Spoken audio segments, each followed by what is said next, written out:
évangélique musicale, l'émission typique du monde évangélique, avec Jean Féquer-Pierre.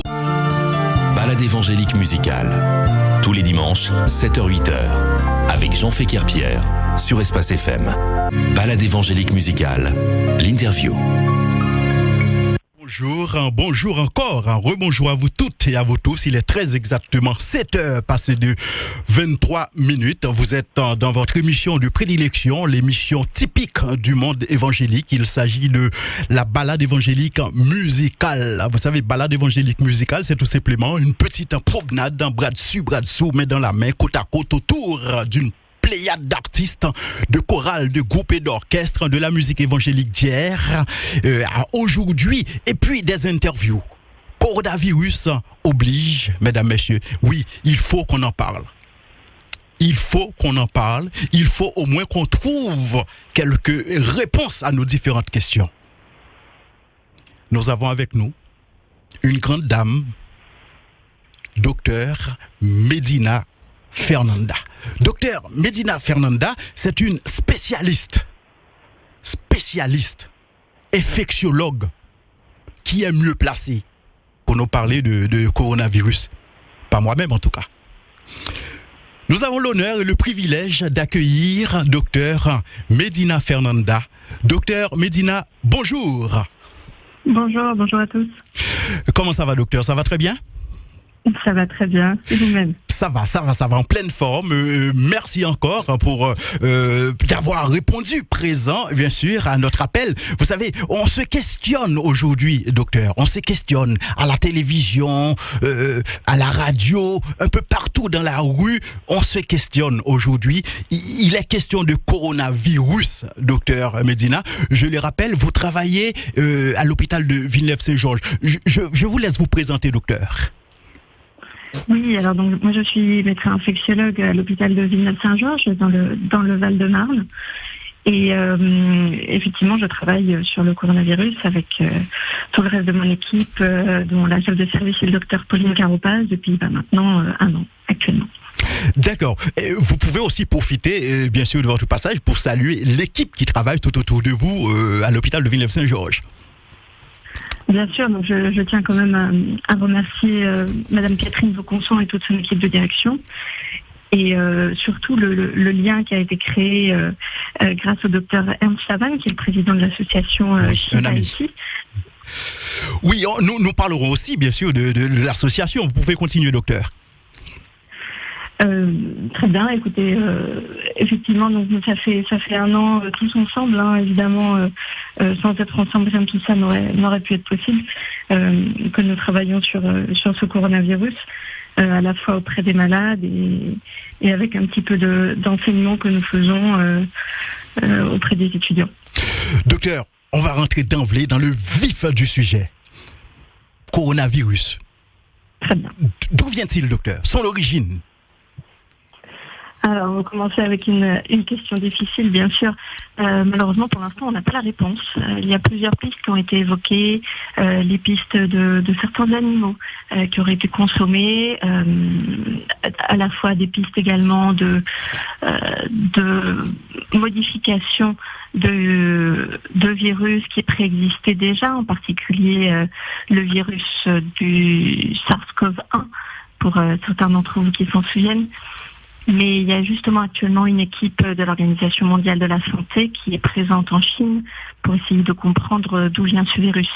Mais la difficulté de cette recherche est dans le fait que, comme vous le savez probablement, il y a des personnes qui sont atteintes par le coronavirus, mais qui ne présentent pas de symptômes. Donc pour trouver la première personne qui a eu ce virus, ce qu'on appelle le patient zéro, ça devient un petit peu compliqué. Donc pour l'instant, nous n'avons pas la réponse.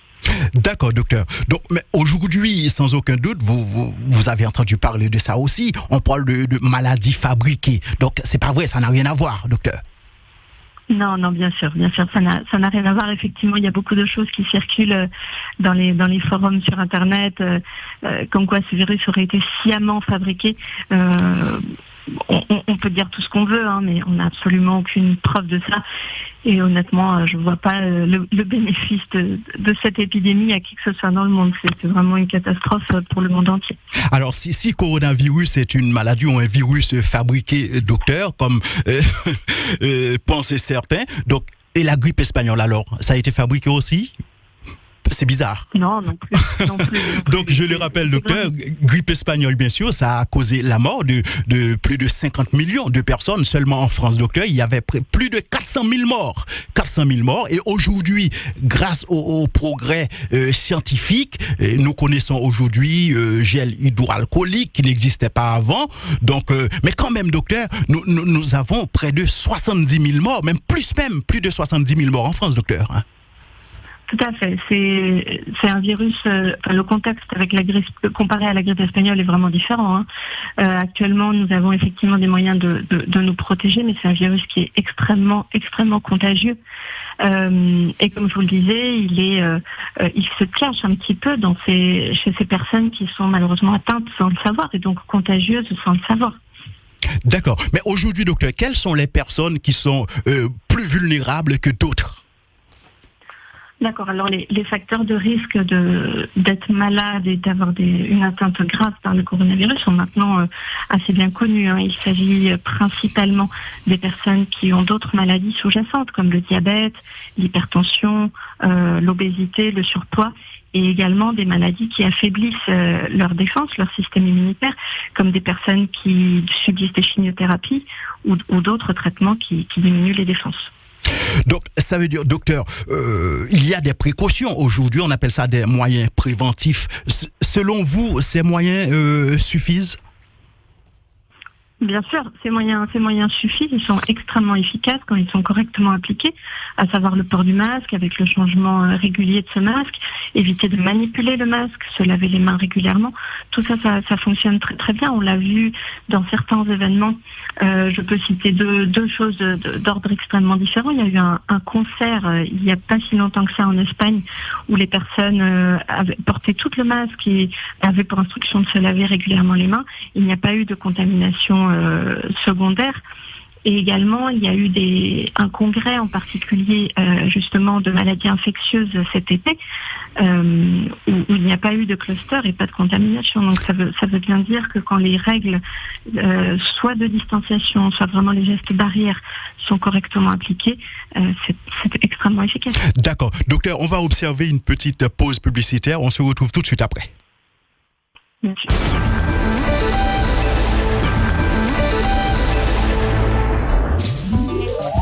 Balade évangélique musicale. Balade évangélique musicale. Une promenade, bras dessus, main dans la main, côte à côte, autour d'une pléiade d'artistes, de chorales, de groupes et d'orchestres, de la musique évangélique d'hier à aujourd'hui. Oui, nous sommes de retour avec nous, docteur Fernanda Medina, spécialiste bien sûr. Elle est avec nous, docteur Medina, nous sommes de retour. Oui, donc maintenant, on va parler de vaccin. Avant tout, docteur, parlez-nous un petit peu de ce mot qui est à la mode aujourd'hui, variant britannique, docteur. C'est quoi ça, un variant britannique? Moi-même, quand j'étais à l'école, ça me fait penser aux mathématiques, quand on parlait avant de l'ensemble, par exemple, ensemble E, et puis à l'intérieur de l'ensemble, il y a des sous-ensembles. Est-ce que ça veut dire ça, un variant britannique de coronavirus? Qu'est-ce que ça veut dire, docteur? Non, c'est beaucoup plus simple que ça. Heureusement, donc un variant, c'est le mot qu'utilisent les généticiens pour décrire une modification génétique. Donc un variant, ça veut dire un virus qui a eu une mutation, tout simplement. Et britannique, ça veut dire, c'est tout simplement parce que ce variant-là précis, cette mutation-là, a été trouvée la première fois chez un patient du Royaume-Uni. Aujourd'hui, on parle aussi de variants sud-africains, docteur. Tout à fait. On commence également à parler d'un variant brésilien. Donc, ce qu'il faut retenir, c'est que le coronavirus, comme la plupart des virus, est un virus qui mute régulièrement. C'est-à-dire que on se fait très peur en parlant de mutation, etc. Mais c'est quelque chose qui est normal dans la vie d'un virus. Il change un petit peu tout le temps. Mais là où on va un petit peu être alerté, c'est quand ces mutations vont modifier l'infection. C'est-à-dire, comme pour schématiser, si le coronavirus devient rouge ou bleu, on s'en fiche. Mais s'il devient plus contagieux ou pas, là, ça change un peu la donne. Et c'est ce qui se passe avec les nouveaux variants qui sont sous observation, en particulier le variant britannique que nous avons un peu plus sous surveillance. C'est qu'on a l'impression, en tout cas la certitude avec le variant britannique, qu'il est plus contagieux. Pour la raison suivante, c'est que sa mutation concerne sa capacité à infecter nos cellules. Il s'accroche plus fort dans nos cellules, pour ainsi dire. Mais quand même inefficace face à ce nouveau vaccin, docteur, non? Comment, pardon? Le nouveau vaccin aujourd'hui, que tout le monde parle, lorsqu'il y a la présence de ce variant, quand une personne, par exemple, est vaccinée, cette personne, elle est protégée, non seulement du corona, mais de ce variant aussi, docteur. Oui, tout à fait. Alors, en tout cas, pour le variant britannique, les études qui sont assez rapides, heureusement, tendent à nous montrer que le vaccin protège également du variant britannique, comme du variant, disons, français qu'on connaissait jusqu'ici. Pour l'instant, des études sont en cours pour les autres variants.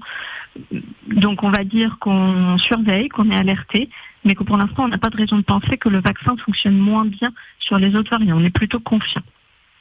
Docteur, là, nous sommes vraiment dans le vif du sujet. Aujourd'hui, on parle de vaccin. Docteur, avant, les Françaises et les Français étaient très réticents. Donc, le peuple ne voulait pas entendre parler. Et aujourd'hui, plus de 50% des Français souhaitent se faire vacciner. Mais, docteur, apparemment, on dirait qu'il n'y a pas assez de vaccins, hein? Alors, c'est une très bonne nouvelle que les Français commencent à se rendre compte que ce vaccin n'a pas tant d'effets secondaires que ça. Effectivement, il y a beaucoup d'alarmisme dans les médias qui pourrait nous faire croire qu'il n'y aura pas assez de vaccins. Il y a déjà une des entreprises, donc qui est Pfizer-BioNTech, qui a dit qu'il y aurait une interruption de livraison, en tout cas une diminution de livraison pendant quelques semaines, mais très heureusement, nous avons d'autres entreprises qui prennent le relais. Vous avez certainement entendu parler du vaccin Moderna qui est arrivé là en France.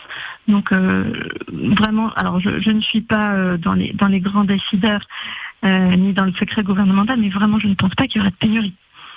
Beaucoup de doses ont été commandées. Donc, le gouvernement parle de millions à la fin du mois de janvier. Là, nous sommes le 17. Ça tourne autour de 400 000 vaccinés déjà. Vous croyez que c'est atteignable, ce chiffre? Tout à fait, parce qu'il y a vraiment les moyens qui ont été mis en œuvre, qui sont en train d'être mis en œuvre. Il y a beaucoup de centres de vaccination qui vont ouvrir dès demain lundi. Beaucoup de moyens humains également, beaucoup de personnes soit qui travaillent déjà dans le soin, soit également beaucoup de personnes retraitées qui viennent prêter main forte. Donc je suis convaincue que ce chiffre sera atteint dans un mois. Docteur, tout le monde connaît le nom de cette grande maison scientifique, médicale, Institut Pasteur. Pourquoi aujourd'hui, il n'y a pas un vaccin français, docteur? Alors, l'hypothèse, c'est que les Français ont fait le pari d'une technique de vaccination, d'une façon de fabriquer le vaccin, disons, qui est celle qu'on utilise pour d'autres vaccins, comme par exemple le vaccin contre le pneumocoque, qui est un peu différente de celle qui a été utilisée par les laboratoires qui mettent aujourd'hui leur vaccin en vente. Et on ne s'attendait pas forcément à ce que cette nouvelle technique soit aussi efficace. Donc, on a fait, disons, le pari de quelque chose d'un peu plus, duquel on a un peu plus l'habitude en France, mais ça marche moins bien. Voilà. Et comme ça marche moins bien, on le met pas encore en vente. Ok, docteur. Comme moi-même, sans aucun doute, vous avez entendu parler des rumeurs. Ce sont des dires. Et moi-même, aux médias, je suis obligé de me baser sur des dires aussi pour vous poser certaines questions. Docteur, aujourd'hui, les complotistes parlent de puces nano, éventuelles, bien sûr, petites puces cachées dans des doses de vaccins. Docteur, c'est quoi ce genre de choses? Docteur, qu'est-ce que vous pouvez nous en dire? Je peux vous dire très très simplement qu'il s'agit de rumeurs infondées, impossibles, il est absolument impossible qu'on mette des particules aussi petites dans les vaccins que nous utilisons actuellement. Par ailleurs, il n'y a absolument aucun intérêt. Les personnes qui répandent ces rumeurs extrêmement malfaisantes, parce que n'oublions pas que c'est malfaisant de causer le doute sur un médicament qui fait ses preuves, qui peut protéger et sauver autant de vies, c'est malfaisant. N'oublions pas que nous avons déjà des puces qui nous tracent dans nos téléphones portables. Donc il n'y a absolument aucun intérêt de faire quelque chose de ce type-là. Et c'est absolument imaginaire comme théorie. Docteur, vous venez de dire une chose très très importante. Je vais le redire, je vais le reprendre. Nous sommes déjà traçabilisés, puisque nous avons chacun un téléphone portable. Il y a des personnes qui en ont même 2 ou 3. Même si le téléphone est éteint, mesdames, messieurs, on sait où vous êtes. Et aussi, vous avez en votre possession, de votre sac, ce qu'on appelle la carte Navigo. Mais tout ça est électronique. Et vous avez aussi un passeport Delphine avec une puce numérisée. Mais on sait où vous êtes exactement, mesdames, messieurs. On sait où vous êtes, d'accord? Il va falloir qu'on se fasse vacciner tous. Docteur, d'ailleurs, Israël aujourd'hui est à près de 20-25% de vaccinés quand même. Hein? Tout à fait. Ils sont vraiment les champions du monde là-dessus et je pense qu'on aura beaucoup de choses à apprendre de leur campagne vaccinale. Donc le bon élève aujourd'hui, docteur, à travers le monde, c'est Israël? Il y en a plusieurs. Il y a Israël, il y a la Chine avec leurs vaccins et les États-Unis prennent une très bonne voie. Oui, les États-Unis avec plus de 10 millions, ben oui, bien sûr, par rapport proportionnellement aussi au nombre de la population, plus de 320 millions, docteur. Bon, 10 millions pour moi-même, ça représente pas grand-chose, mais quand même, c'est déjà ça, docteur.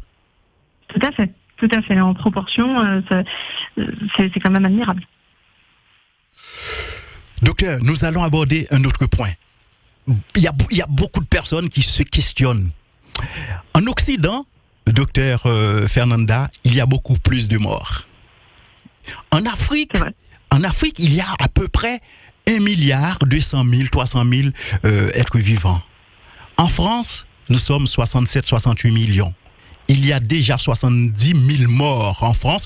Et docteur, quand je fais moi-même mes petites analyses comptables, il y a beaucoup plus que 70 000 morts en France. Pourquoi? Parce que lorsque le professeur Jérôme Salomon arrive à la télévision à 17h pour son point de presse, la journée n'est pas encore terminée. Une journée se termine à minuit, docteur. En tout temps, il y a d'autres morts. Hein? Il y a d'autres morts.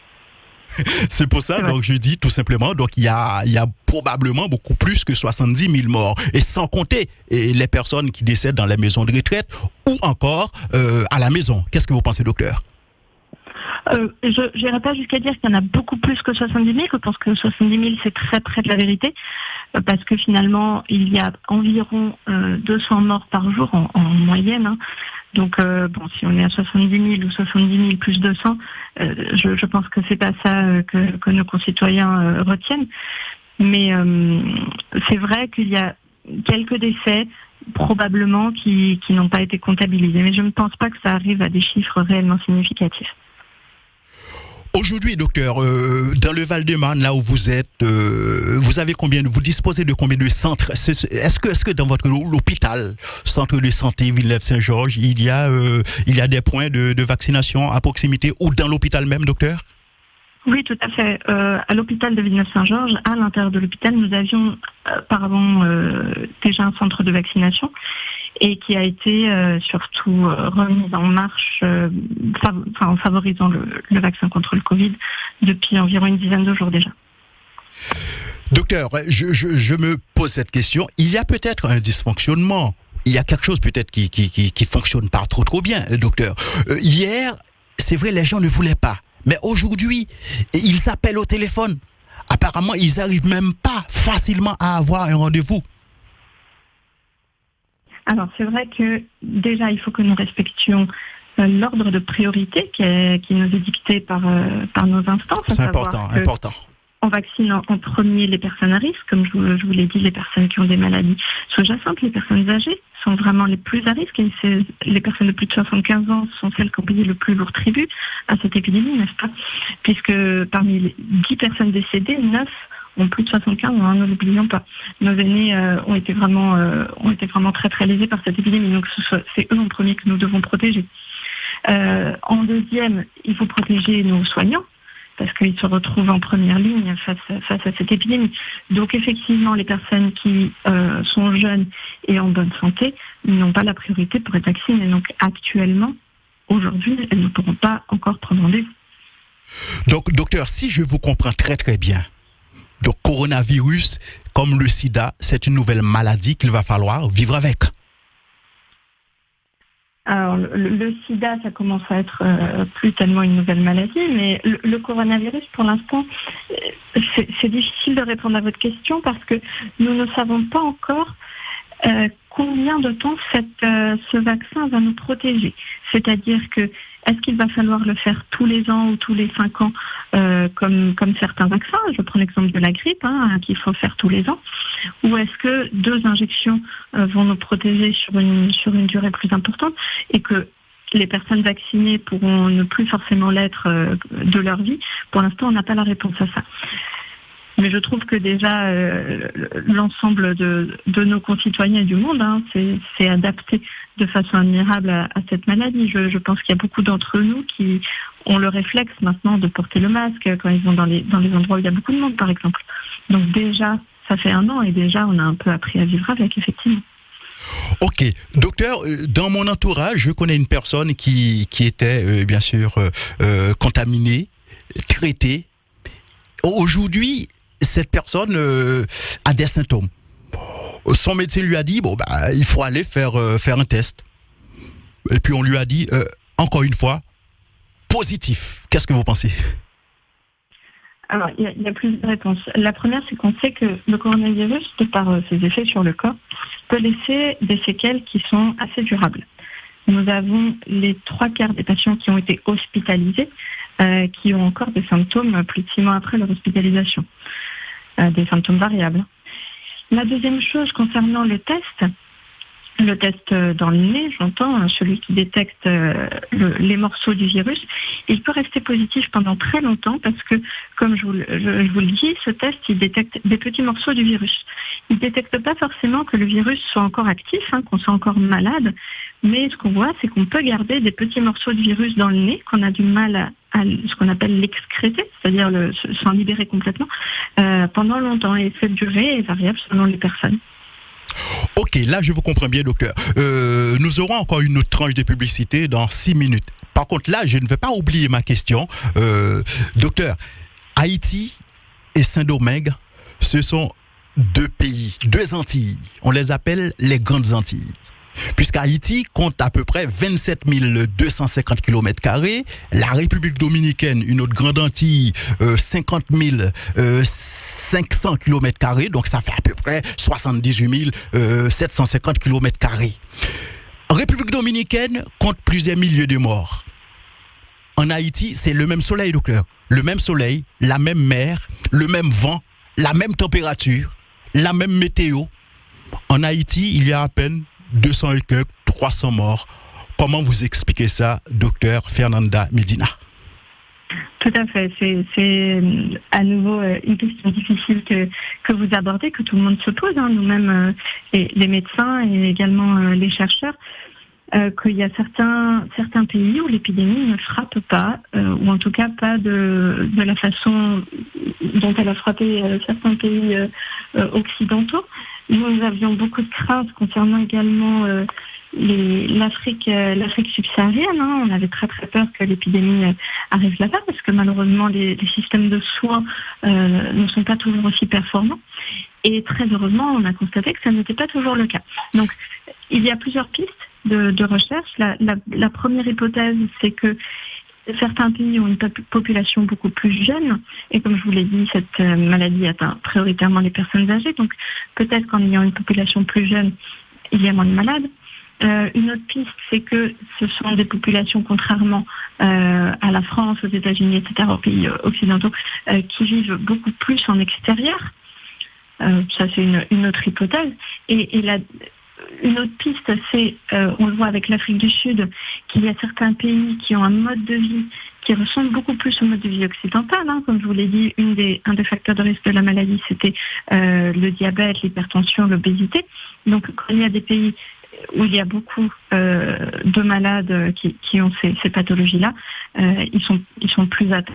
Donc, on le voit probablement avec l'Afrique du Sud.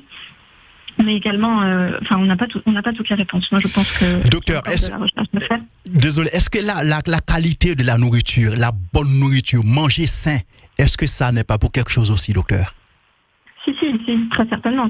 Parce que, excusez-moi, les pays sont pauvres, c'est vrai, mais ils ont quand même de la bonne nourriture. C'est typiquement biologique dans les pays pauvres. Moi, je me rappelle quand je vais en Haïti, docteur, la nourriture n'a pas le même goût que celle d'ici. C'est de la nourriture saine, notamment en Afrique, c'est vrai. Et les gens n'ont peut-être pas à manger toute la journée, mais lorsqu'ils mangent seulement un plat, donc ce plat-là, c'est un plat de qualité, docteur.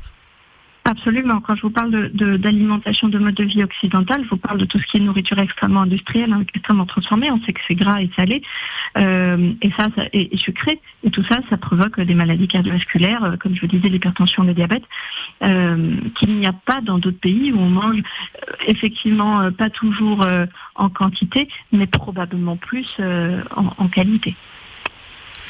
Ok, docteur. Qu'est-ce que vous pouvez nous dire encore, bien sûr, à tous nos auditeurs surtout? La Guadeloupe, la Martinique, la Guyane, la Réunion, l'Afrique, la France nous écoute, docteur. Les personnes qui ont peur, les personnes qui crient au complot, qui sont en train de devenir aussi des complotistes, docteur. Qu'est-ce que vous avez envie de leur dire, de partager avec eux, étant que personne, bien sûr, avisée, spécialiste dans ce domaine, docteur? J'ai vraiment actuellement qu'une chose à dire, c'est faites-vous vacciner. Il n'y a pas de complot, il y a des gens qui sont malades, il y a des personnes qui meurent, et la seule façon pour le moment que nous avons de nous sortir de ça, c'est de se faire vacciner. Et c'est le seul médicament qui a montré son efficacité, parce que n'oublions pas qu'un vaccin, c'est un médicament, c'est le seul qui a montré son efficacité dans la lutte contre ce virus, le seul. Donc aujourd'hui on parle de vaccin, docteur, mais comme nous l'avions dit tout à l'heure, vaccin c'est le moyen préventif, c'est pas la guérison, c'est pas un médicament, docteur, c'est ça? Alors tout à fait, c'est un médicament préventif, en sachant que tous les médicaments curatifs, donc qui visent à traiter les symptômes de la maladie, tous les médicaments qu'on a essayés, pour l'instant ne marchent pas. Il y a les médicaments qui soulagent les symptômes, comme la cortisone, quand on a des problèmes respiratoires, mais il n'y a aucun médicament pour l'instant qui ait réussi à éradiquer le virus une fois qu'on l'a attrapé. Ok, docteur, on se retrouve tout à l'heure après une petite page, bien sûr, de publicité. Et c'est pour conclure, d'accord? Donc, trouvez les bons mots, docteur. Il va falloir, bien sûr, trouver les bons mots, bien sûr, puisque nous avons des personnes encore qui se questionnent. À tout à l'heure, docteur. À tout à l'heure. Balade évangélique musicale, le rendez-vous dominical du monde évangélique, avec Jean Féquer-Pierre, sur Espace FM. Docteur, nous sommes de retour. Vous êtes là? Oui, je suis là. D'accord, donc je tiens vraiment à vous remercier. Nous sommes arrivés à la fin de cette interview. Donc franchement, les gens étaient nombreuses, bien sûr, à nous écouter. Donc je tiens vraiment à vous remercier, docteur, pour ce sacrifice. Je sais qu'aujourd'hui, vos minutes sont précieuses. Donc merci encore, docteur. Donc et qu'est-ce que vous avez encore comme dernier mot pour la communauté, nos auditeurs, nos internautes qui nous écoutent, docteur? Alors, rien à voir avec le coronavirus, je tiens à vous faire connaître l'association avec laquelle je travaille sous la direction du Dr Aaron Chavan d'Haïti, l'association Shiv Haïti, qui a été fondée dans les suites du séisme. Et c'est une association qui vise à promouvoir la formation et l'aide médicale aux médecins en Haïti, donc l'hôpital général, l'hôpital Saint-Nicolas à Saint-Marc et l'hôpital universitaire de Mirebalais. Nous envoyons régulièrement du matériel médical et de formation, et également nous accueillons régulièrement des stagiaires de différentes spécialités. Actuellement, dans le service des maladies infectieuses, nous avons David Saint-Georges qui fait son stage chez nous. Et donc l'émission de formation, nous devions partir, les médecins français, partir en Haïti, où malheureusement a été annulée ces 2 dernières années pour des diverses raisons, dont le coronavirus. Mais je tiens vraiment à faire connaître cette association qui fait énormément pour la population sur place, au niveau médical. N'hésitez pas à vous renseigner si vous voulez donner ou participer à cette association, même si on n'est pas médecin. Rejoignez-nous. En tout cas, docteur, merci encore. Merci pour tout ce que vous faites. Je tiens aussi à remercier docteur Ernst, qui est un habitué de la radio. Docteur, passez une bonne journée et encore 1000 fois merci. Merci à vous de votre invitation. Bonne journée. Bye. Balade évangélique musicale. Balade évangélique musicale. Une promenade, bras dessus, main dans la main, côte à côte, autour d'une pléiade d'artistes, de chorales, de groupes et d'orchestres, de la musique évangélique d'hier à aujourd'hui.